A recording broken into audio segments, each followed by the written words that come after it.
جب آقا علیہ السلام کو پتہ چلا کہ یہ لوگ جو ہے بنی اسرائیل کے لوگ 10 محرم کو روزہ رکھتے ہیں، تو آقا علیہ السلام نے اس موقع پر خود بھی روزہ رکھا اور صحابہ کرام کو حکم دیا، بلکہ 9-10 کا حکم دیا۔ آقا علیہ السلام نے فرمایا کہ ہم زیادہ حقدار ہیں اس بات کے۔ اب میری بات سمجھ گئے؟ تو یہ جو دن منانا، جب بھی کوئی اللہ کا انعام ہو، اکرام ہو، اور فرعون سے جس دن نجات ملے بنی اسرائیل کو اور حضرت موسیٰ علیہ السلام کو، تو اظہار تشکر کے لیے کیا کرتے تھے؟ روزہ رکھتے تھے۔ جب ملی تو موسیٰ علیہ السلام نے روزہ رکھا، اور اس کے بعد پھر آقا علیہ السلام نے یہ سلسلہ اس لیے شروع کیا ہے کہ ہم زیادہ حقدار ہیں، اور آقا علیہ السلام نے 9-10 محرم کے روزے کا سلسلہ شروع کیا۔ اس سے کیا پتہ چلا؟ یہ جو ہم دن مناتے ہیں، یوم وصال ہو یا یوم ولادت ہو، یہ منانا عین انبیاء کا طریقہ ہے۔ جب کوئی دکھ ملے یا خوشی ملے، یہ منانا یہ عین اسلام ہے۔ اسی طرح ایک اور بات میں آپ کے سامنے رکھنا چاہتا ہوں۔ حضرت کعب احبار روایت کرتے ہیں کہ انہوں نے حضرت عمر بن خطاب رضی اللہ عنہ سے کہا کہ میں ایسی قوم کے جانتا ہوں کہ اگر ان پر یہ آیات نازل ہوتی تو اس دن کو وہ عید کے طور پر مناتے۔ اب وہ قرآن مجید کی وہ آیات کون سی ہے؟ الیوم اکملت لکم دینکم واتممت علیکم نعمتی ورضیت لکم الاسلام دینا۔ یہ آیت ہے کہ آج میں نے تمہارے لیے تمہارا دین مکمل کر دیا اور تم پر اپنی نعمت پوری کر دی، اور تمہارے لیے اسلام کو بطور دین یعنی مکمل نظام حیات کی حیثیت سے پسند کر لیا۔ جب حضرت فاروق اعظم رضی اللہ عنہ کی بارگاہ میں عرض کیا گیا کہ اگر یہ آیات، میں ایسی قوم کو جانتا ہوں، حضرت کعب احبار روایت کرتے ہیں کہ اگر ان کے ہاں یہ آیات نازل ہوتی تو اس دن کو وہ عید کے طور پر مناتے، تو حضرت عمر فاروق رضی اللہ عنہ نے کیا جواب دیا؟ فاروق اعظم نے اس موقع پر فرمایا میں پہچانتا ہوں کہ یہ آیات کس دن نازل ہوئی، یہ آیات کس دن نازل ہوئی۔ وہ دن جو تھا جمعہ کا تھا اور عرفات کا تھا، اور فاروق اعظم نے فرمایا کہ یہ 2 دن جو ہے وہ ہمارے ہاں عید کا درجہ رکھتے ہیں، عرفات والا جو دن ہوتا ہے اور جمعہ والا جو دن ہوتا ہے۔ اور آقا علیہ السلام کا فرمان ہے کہ جمعہ مسلمانوں کے لیے عید کا دن ہے، اور عرفات کے میدان میں جب حاجی ہوتے ہیں یوم عرفات، آپ جانتے ہیں اس کی کتنی بڑی اہمیت ہے۔ مجھے آپ یہ بتائیں کہ جس دن قرآن مجید کی ایک آیات نازل ہو وہ دن تو عید کا دن کہلائے، اور جس دن اس ہستی کا ولادت ہو، اس ہستی کی ولادت ہو جس پر قرآن کے 30 پارے نازل ہوئے ہیں، جس کے صدقے ہمیں قرآن ملا ہے، اس ہستی کے یوم ولادت کو ہم عید کے دن کے طور پر کیوں نہ منائیں؟ یہ بات آپ کو سمجھ آ گئی؟ یہ تو 2 باتیں ہوگی۔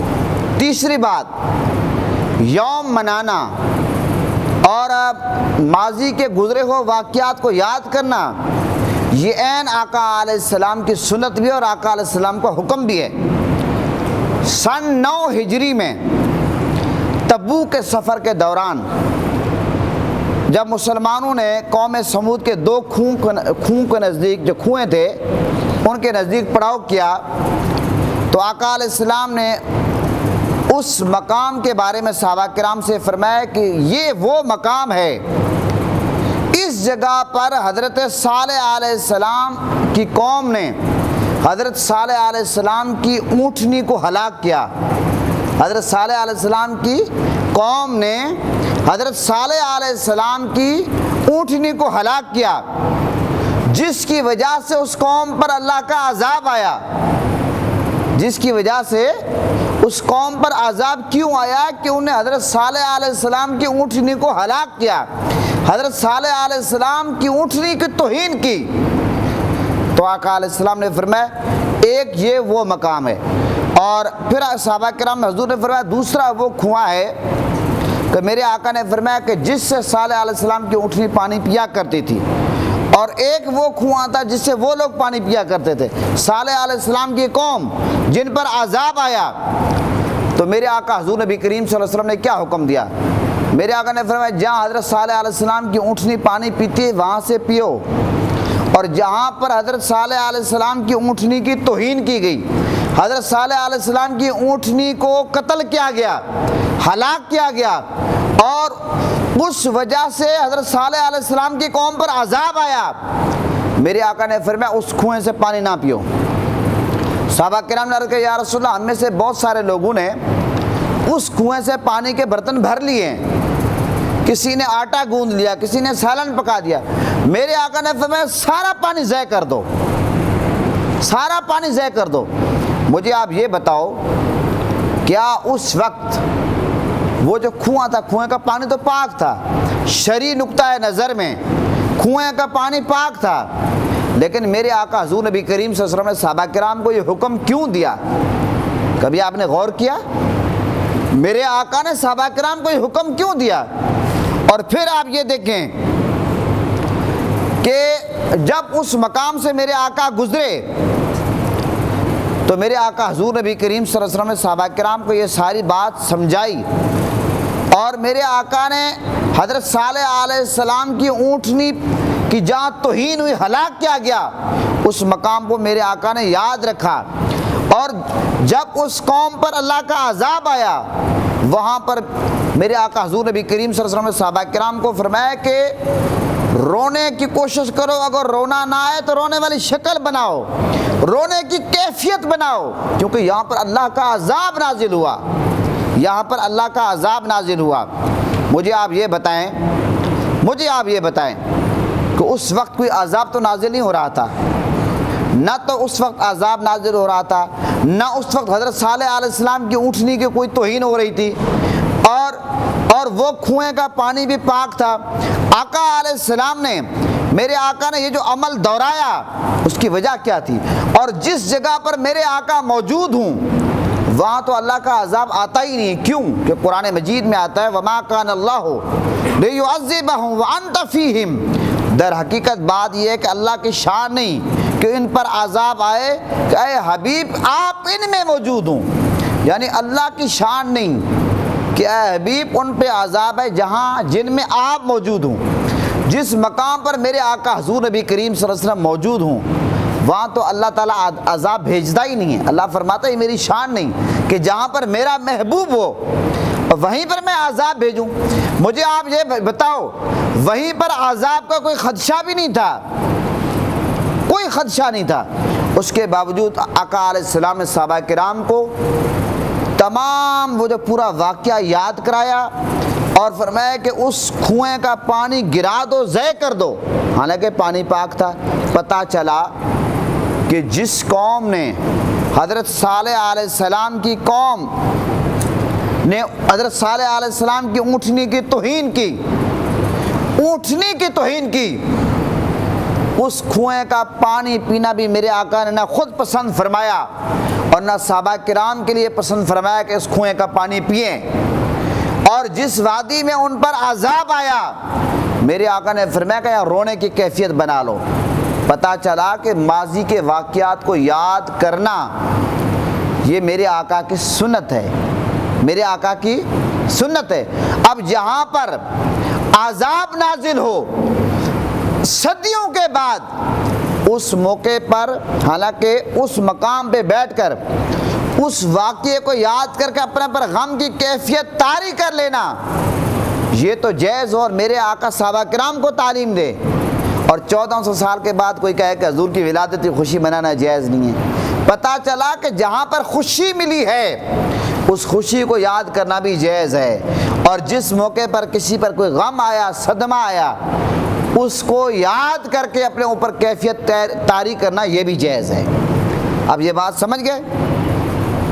اسی طرح ایک اور بات میں آپ کے سامنے رکھنا چاہتا ہوں۔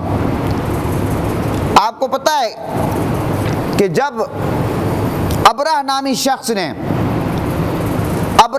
شخص نے جب خانہ کعبہ پر حملہ کیا، حملہ کرنے کا ارادہ کیا، حملہ تو اس کی کیا جرأت کہ حملہ کرتا، حملہ کرنے کا ارادہ کیا، وادی محاصر، یہ محل وقوع کے بارے میں، وادی محاصر جو ہے اس کے بارے میں مختلف وہ ہیں۔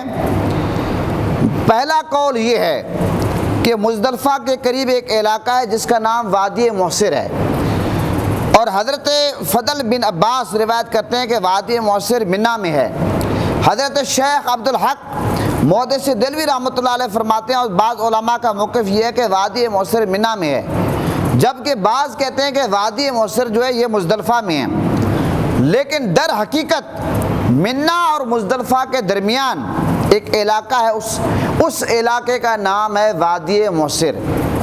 اب یہ آپ کو میں بتانا یہ چاہتا ہوں وادی محصر کے حوالے سے کہ حجاج کرام، آپ کو پتہ ہے کہ حجاج کرام کو جب مزدلفہ میں جاتے ہیں تو موقوف کرتے ہیں، وہاں ٹھہرنے کی جگہ ہے، مگر وادی محصر اس سے خارج ہے، یہ وقوف کی موقوف کی جگہ یہ الگ ہے، لیکن حجاج کرام جب اس وادی میں ہیں، ان کو حجاج کرام کو رکنے کی وہاں اجازت نہیں ہے، اور 10 ذی الحج کو طلوع آفتاب سے کچھ دیر قبل جب تقریباً 2 رکعت نماز ادا کرنے کا وقت رہ جائے تو تلبیہ کہتے ہوئے اور ذکر کرتے ہوئے مزدلفہ سے جب حجاج کرام منی روانہ ہو جائیں، اور منی روانہ ہونے کا حکم ہے، تو وادی محصر کے کنارے پر جب پہنچتے ہیں تو وہاں حکم یہ کہ تیزی سے گزرو۔ کیا حکم ہے؟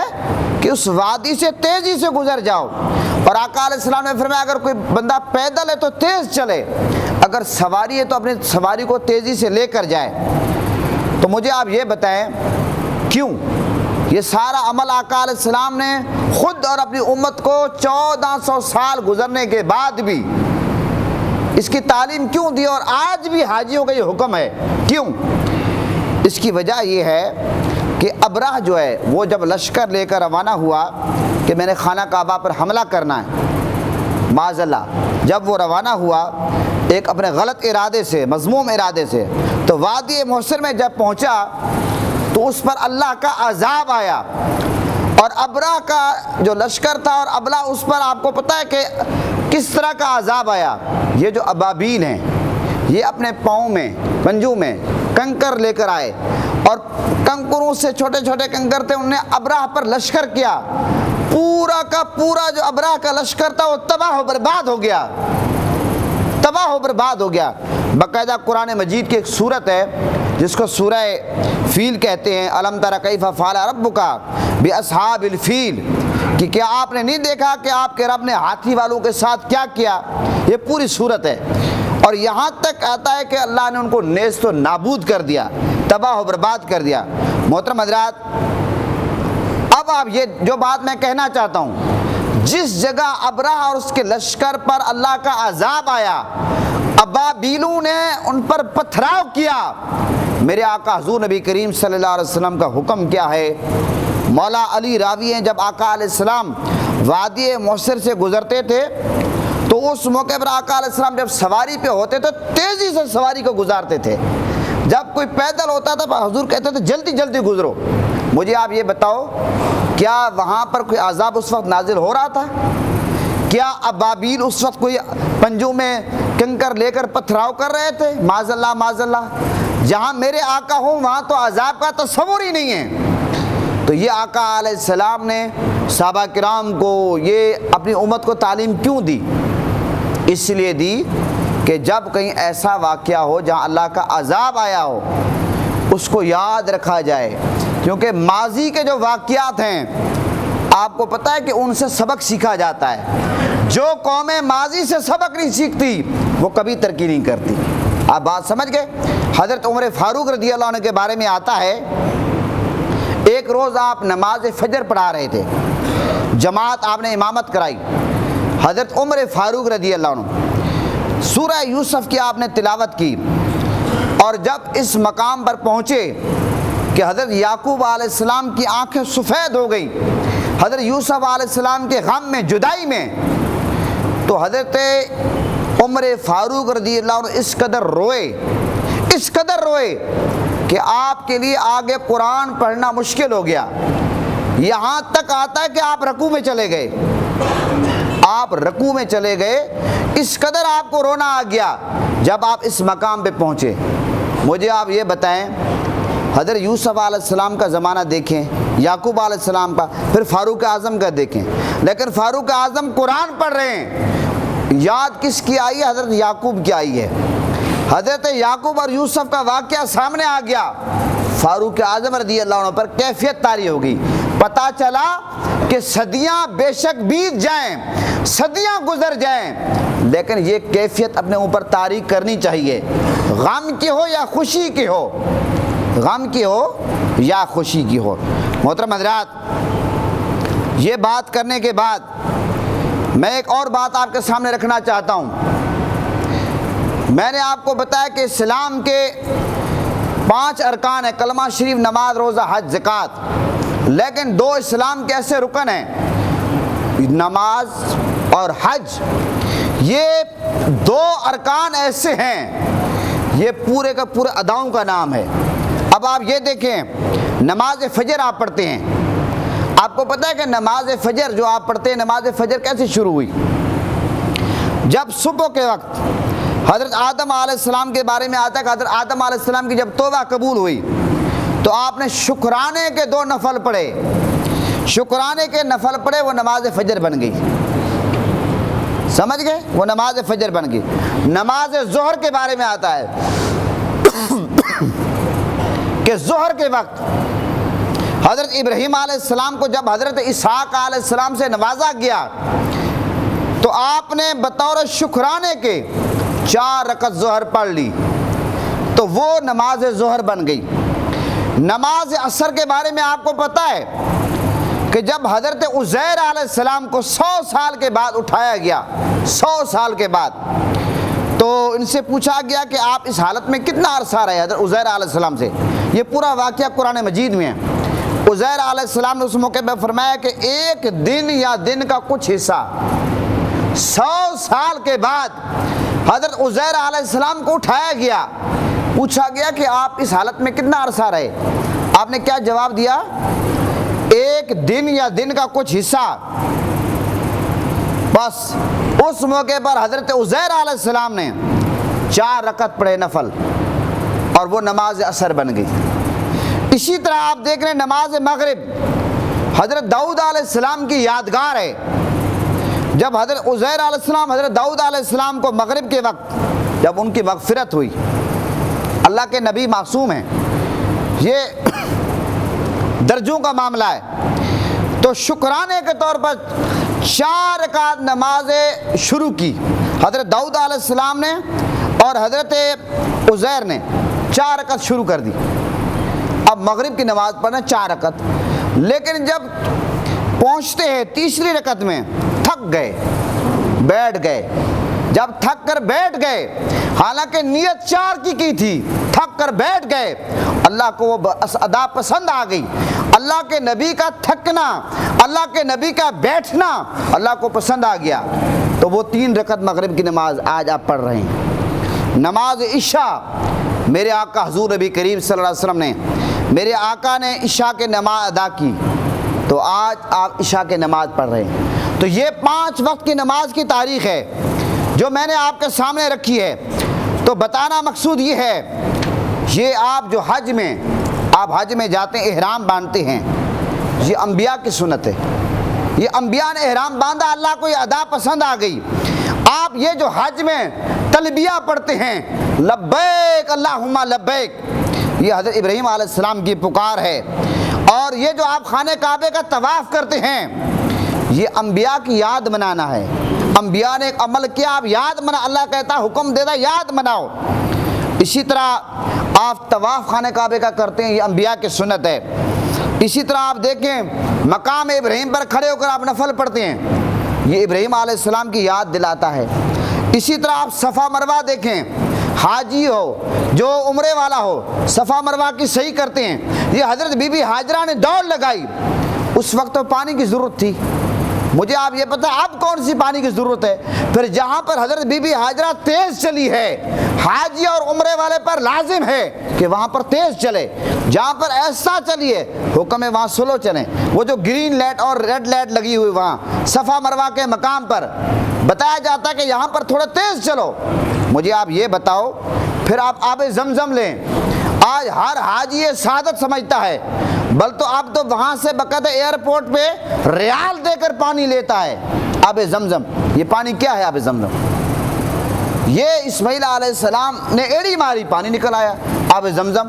اور آب زمزم کا پروٹوکول دیکھیں، باقی پانی بیٹھ کر پئیں، آب زمزم کھڑے ہو کر پئیں، یہ پروٹوکول ہے۔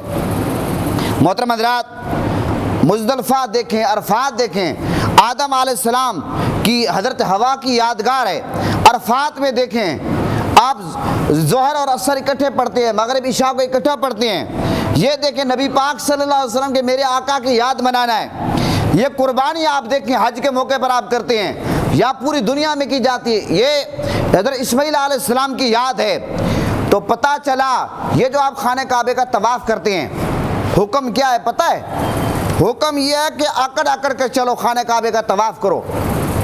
اب اس کا فلسفہ کیا ہے، اس کی حقیقت کیا ہے کہ جب صحابہ کرام، آپ کو پتہ ہے کچھ صحابہ کرام بیمار ہو گئے، جب مدینہ پاک میں گئے، بعد میں وہ مدینہ جو پہلے یثرب تھا وہ مدینہ پاک بن گیا، اور وہ مٹی جس سے بیماریاں پھوٹتی تھی وہ شفا بن گئی۔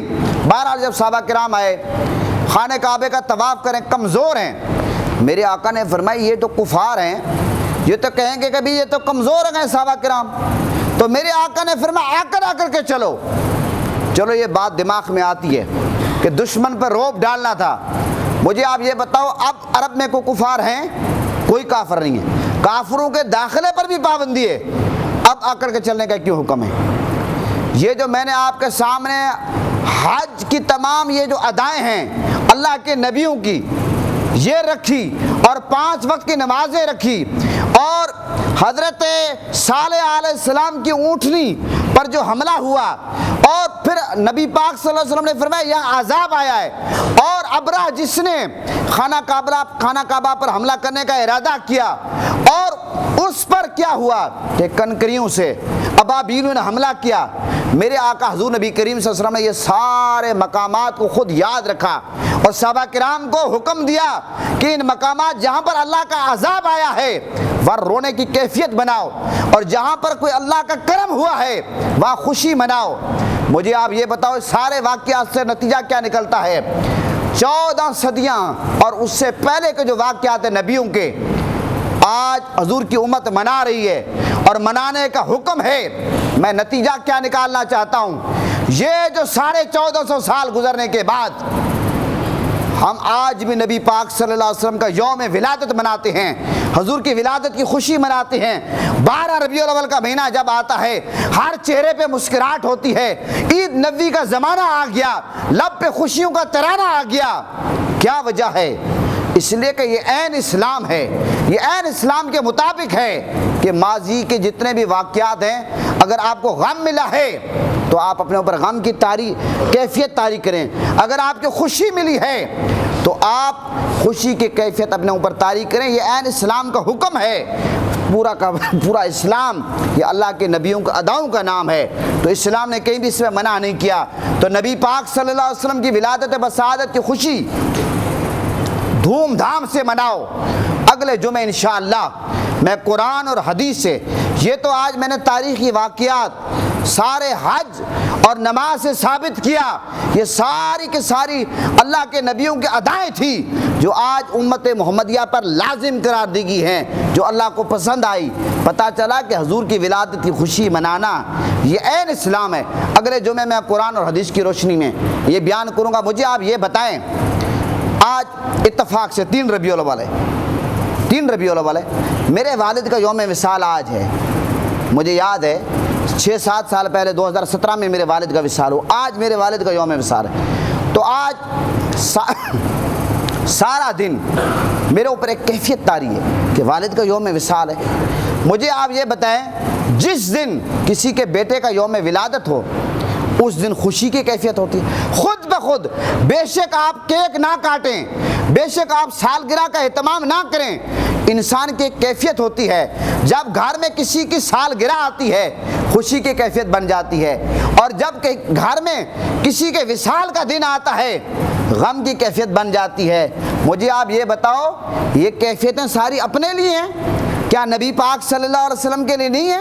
جس کے لیے رب نے کائنات کو بنایا، زمین آسمان کو بنایا، اور جس محمد کے لیے صدقے اللہ نے سب کچھ عطا کیا، جب حضور کی ولادت کی خوشی کا موقع آئے تو ہمارے اوپر خوشی والی کیفیت طاری کیوں نہیں ہوتی؟